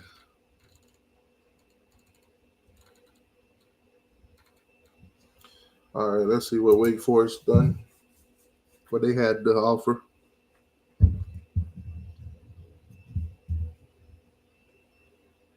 Mr. Young, thank you for the cash app. Appreciate that, boss. So they beat North Carolina, North Carolina A&T. They beat them 45-13. I remember seeing that game. It was a struggle in the beginning, but they pulled away from them later on in that game. So I don't know. Might want to give the edge to Wake Forest. Them being at home. Both teams kind of struggled a little bit in the beginning. I'm gonna go ahead and just take the team that's home. This is one of those games that I probably would stay away from if I'm a betting man. Probably wouldn't want to put it on my parlay. Obviously the line will come out pretty soon. You guys will see, the spread and everything like that. But that's one of those I would stay away from. Tennessee ACC versus SEC matchup. Tennessee versus North Carolina State. Number 15 versus number 24. I'm gonna take Tennessee for the win. Obviously, North Carolina State struggled this week. Tennessee handled business. They're showing promise in the SEC this year. North Carolina surprisingly came out kind of dry, so surprised that Tennessee is only a 7-point favorite, but this game is played in Charlotte, North Carolina, so we're gonna see how it goes. But I will take Tennessee, and I will take Tennessee to cover the 7. I think Tennessee is more talented and way better team than North Carolina State is. So we'll see how that one goes. Clemson versus App State. Bounce back week for Clemson. Obviously, App State is no Georgia, the number 1 team in the country. So I think Club Nick and Dabo they'll have a better game against App State. Probably it'll be a blowout one. Send out the whole team to basically boost some confidence in this one. But I don't see App State just going to lay down for Clemson. So who knows? This might be one of those games that you say, I see it going this way, I see it going that way. Clemson win regardless of whatever way you see it going. That's how I feel. But I think this is an easy win for Clemson. Bounce back week for Clemson. Unfortunately for App State, Clemson just got embarrassed, and they got a lot to prove. Obviously, a lot of people are questioning Dabo, him not going into the transfer portal to get any players, even some of the best recruiters in the country, in Alabama, Georgia, Ohio State. Those guys goes in the portal and get players too. Dabo's the only one that seemed to not do so. So, with a lot of pressure on him and losing the way that he does lose and getting left behind and all that good stuff. A lot of teams that were behind, like last season they lost to both Florida State and Miami. So teams obviously even in the conference are catching up. Even though Clemson over the years have more talent in the composites and everything like that, and have recruited a lot better. Recently you see Mario kind of turning that thing around and being the top ranked recruiter in the ACC. But before that, it was, basically Clemson. So we're going to see. Obviously, transfer portal is doing a thing or two. So that's the ACC matchups. Let's go on over to the next power team. We got the Big 12. The Big 12. They got some matchups coming this week, obviously. We already talked about BYU. Arkansas versus Oklahoma State. That should be an interesting game in itself. That should be an interesting game. Now, Oklahoma State is at home. They're a 9-point favorite already. Both teams comes into this thing undefeated. Both of them, obviously, Arkansas did a better job in their first cupcake game. This one's going to be interesting. This is one of those where I'm going to kind of stay away from it. But I could see Oklahoma State winning this thing, but I'm not quite sure if they can cover the 9. And I could also see Arkansas winning, so I'm gonna have to stay away from that one. That's one of those open games to me. Tulane versus Kansas State. That should be interesting also.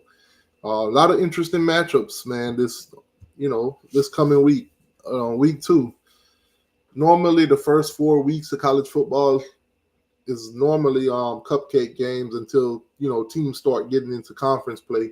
So a lot of these games too are non-conference games, non-cons. Some of them, some good teams in each conference, so you're gonna get some good matchups. So we're gonna see. Not quite sure where to go with this one though, Kansas State or Tulane.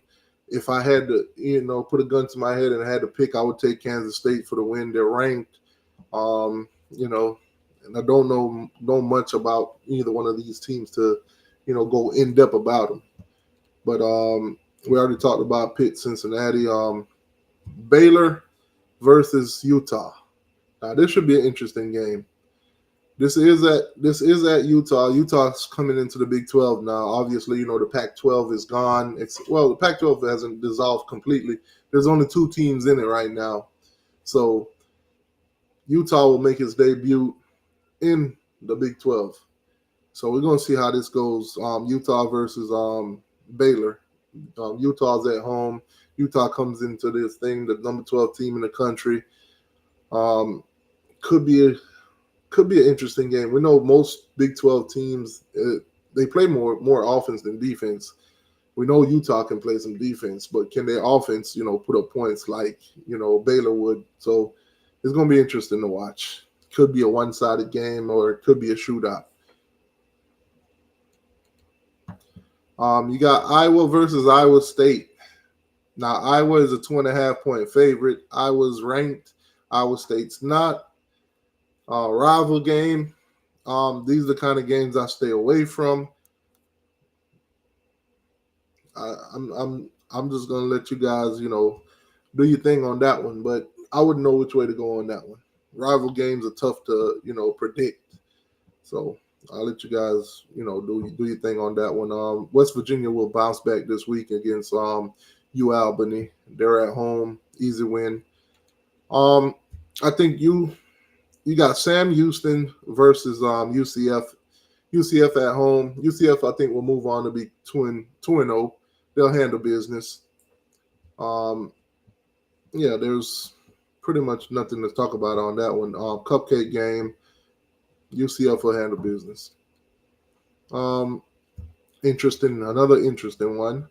Kansas at home. Kansas on the road. They're a 6.5-point favorite against Illinois, the number 22 team in the country in the Kansas. I'm going to take Kansas to win, and I'm going to take them to cover the 7 points. All right, so must-see TV, NBC/Peacock. You got Deion Sanders primetime versus Nebraska. Nebraska, home game from Nebraska. This will be played in Lincoln. Deion just came off of a win against a FCS team. Now, obviously, you saw what Shedeur Sanders can do. You saw a little bit of glimpse of what Travis Hunter could do. You also seen that team struggle, but you got to keep in mind that even though, North Dakota State is an FCS, they are the prime FCS. They possibly could be in a group of 5 or whatever. So that was a tough opponent, but nonetheless, not making any excuse for Colorado and how they won that game. I think this one's going to be interesting. I am going to lean towards Colorado for the win. I'm going to lean towards Colorado for the win.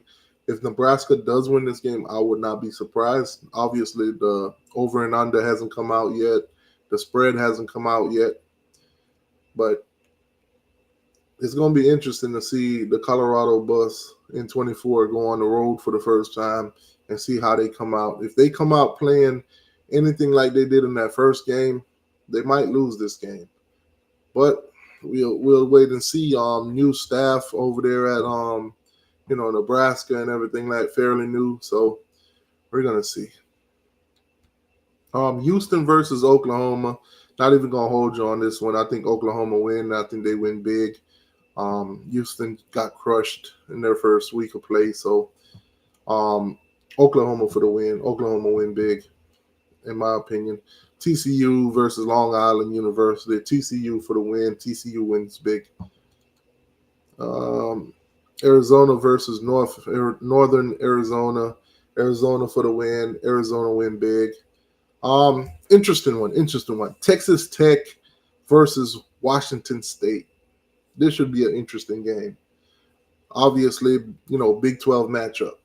Obviously, actually no, Washington State is not a Big 12 team. I'm sorry, they're still in the Pac-12, well, Pac-2 if you want to call it. So interesting. It's still nonetheless interesting matchup. I think Washington State's a little bit gutter right now, even though they are at home, and they'll probably be maybe when the poll come out, they'll probably be a 2.5 point favorite, if not 3. I'm still going to take Texas Tech for the win. If they're not, if Texas Tech is not the favorite, I'm going to take them for the upset. Mississippi State versus Arizona State. This is in Arizona, a home game for Arizona State. SEC versus Big 12.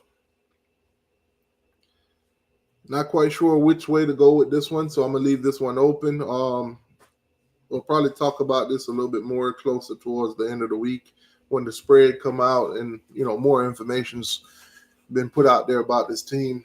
But right now, to my knowledge, I can't really, lean either way. But we'll see how it goes. We'll see how that one go. That's one of those games that we'll check back in during the week on, see if we can make a more clear prediction on it. If not, we'll just stay away from it. All right, let's dig into the Big Ten. The Big Ten matchups this week. Matchups coming up next week. Indiana versus Western Illinois. Indiana to win and win big. Bounce through that. We already talked about that one. Okay, so interesting. Texas versus Michigan. Now, obviously, this is not the championship Michigan team that you're seeing. Texas, man. Texas is loaded. Texas is the favorite to go up in Ann Arbor and get a dub. So Texas is a 7-point favorite. 6.5 to be exact. Over and under is at 44.5. I think I'm gonna take Texas for the win. I could see this being Texas win big, or I could also see this being an upset. I can also see Texas win, but don't cover the 7. So this one of those tough ones. This is one of those tough ones. Michigan obviously is, like I said, is not the same team that you seen last year. So it's gonna be interesting. New coaching staff. Harbaugh's already moved on to the NFL. That kind of deal. Oh man, this is a tough one. Michigan and Texas. That one's played at 7 o'clock, so I'm at 12 o'clock, so it's gonna be an early game. So you guys, I'm gonna let y'all pick on that one. That one too tough for me. This is one that I stay away from. This is a game that I would stay away from. Penn State versus Bowling Green. Easy win for Penn State. Go ahead and book it. Penn State for the win. Minnesota will bounce back against Rhode Island this week. They'll win. They'll win big. Rutgers versus Akron. Go ahead and book Rutgers for the win.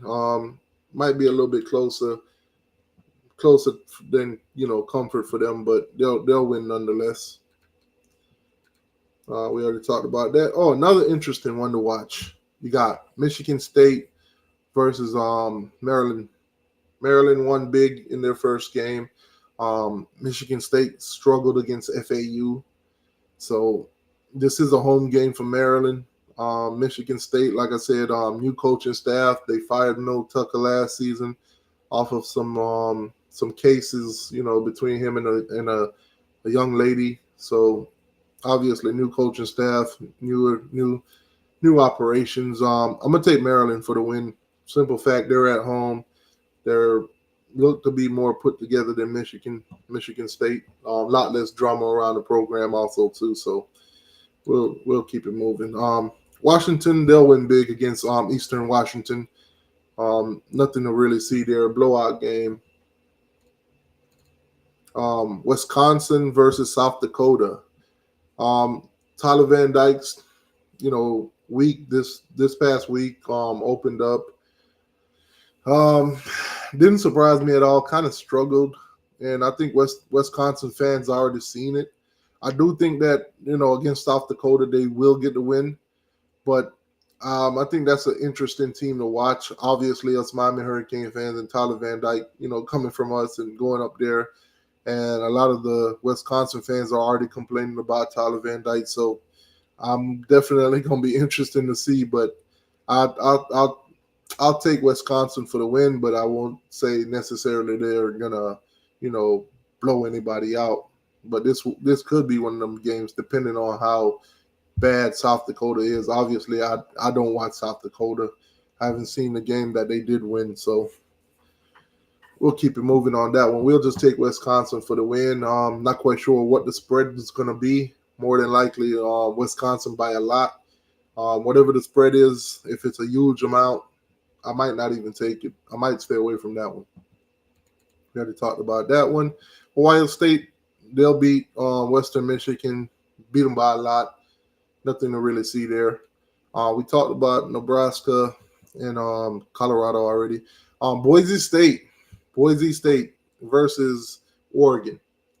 Obviously, Oregon came in, got the win yesterday, kind of struggled a little bit, but they're at home against Boise State.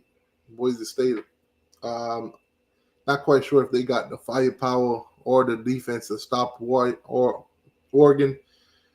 So I'm just going to say Oregon to win, and maybe whatever the spread is, maybe depending on what the spread is, they might cover or might not. But definitely will take Oregon at home against Boise State. Utah State versus USC. I'll take USC to win that one. They'll bounce back if they lose to LSU tonight. So that's it for the Big Ten. Let's go into the SEC. Let's see what the SEC got for us this week. Obviously, the SEC games that was the teams that are ranked, we already talked about them. So if you see me skipping over any games, you probably tuned in a little bit late. Like, for example, the Michigan-Texas game, we already talked about that one. We already talked about Arkansas, Oklahoma State. Texas A&M McNeese. Texas A&M to win. Texas A&M to win big. Nothing to see there. Texas A&M. Georgia versus Tennessee Tech. Georgia to win big. Nothing to see there. We already talked about Cal Auburn. SEC matchup might be a good one. South Carolina, Kentucky. I think I'm going to take Kentucky for the win. South Carolina did struggle in their first game. They got the win, but nonetheless, they did struggle. Could have been an upset against them. I'm going to go with Kentucky for the win. Not sure what the spread is going to be because they haven't posted it yet, but I'm going to take Kentucky for the win. Depending on the spread, I might take them to cover. Middle Tennessee, Ole Miss. Nothing to see here. Ole Miss for the win. I think Ole Miss will put up a lot of points in this game. Plain and simple. That's how, that's how Kiffin offense operates anyway. They always put up a lot of points. So I'm gonna take Ole Miss for the win and for them to win big. Alabama versus South Florida. This one's in Tuscaloosa. Last time we saw Alabama and South Florida, this game was pretty much too close for comfort. And this was a Nick Saban coach team. This was an Alabama that made the playoffs. USF gave them a run for their money. Could have upsetted them. As absurd as that sound, USF could have upsetted Alabama last year. So it's going to be interesting, but nonetheless, I think Alabama wins. I think Alabama wins big. Now, UCF is an opponent that I am going to pay attention to because they are on the Miami Hurricanes schedule this year. I'm not one bit worried about them, but I do want to see their style of play so I could kind of like, do some comparisons to some of the things that we're going to do that they, could possibly, match up pretty well against. So that's going to be an interesting one to watch. More than likely, I won't watch this game entirely or watch it. I might just watch it on a condensed version kind of deal. But Alabama, USF should give you guys like kind of a nice comparison to what Miami's going up against playing them, which pretty much to me, nothing to worry about. Like I said, Missouri will handle business against Buffalo. They'll beat them and beat them convincingly. Nothing to see there. Samford, last time I watched Samford in Florida, Samford gave Florida a run for their money. Samford dropped 52 on Florida in the swamp. Florida ended up having to score like 70 points to win that game. Obviously, Florida's coming off a devastating loss to the Miami Hurricanes, in the swamp, which, everybody predicted that they would lose. Everybody knew that Miami had the better team, the better quarterback. Only one person on ESPN picked Florida to win that game, and I think he had a little bit too much to drink in Pat McAfee.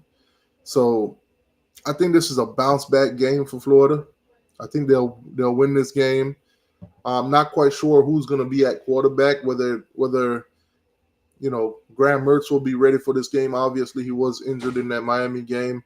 We saw a little glimpse of DJ Lagway, so not quite sure if Florida will start, DJ Lagway this game or Graham Mertz will be back to play this game. I'm going to take Florida to win. I'm going to take Florida to win big. I think they're going to be pretty pissed off. I think this is one of those games that Billy Napier, obviously, who is on the hot seat, cannot afford to struggle not one bit.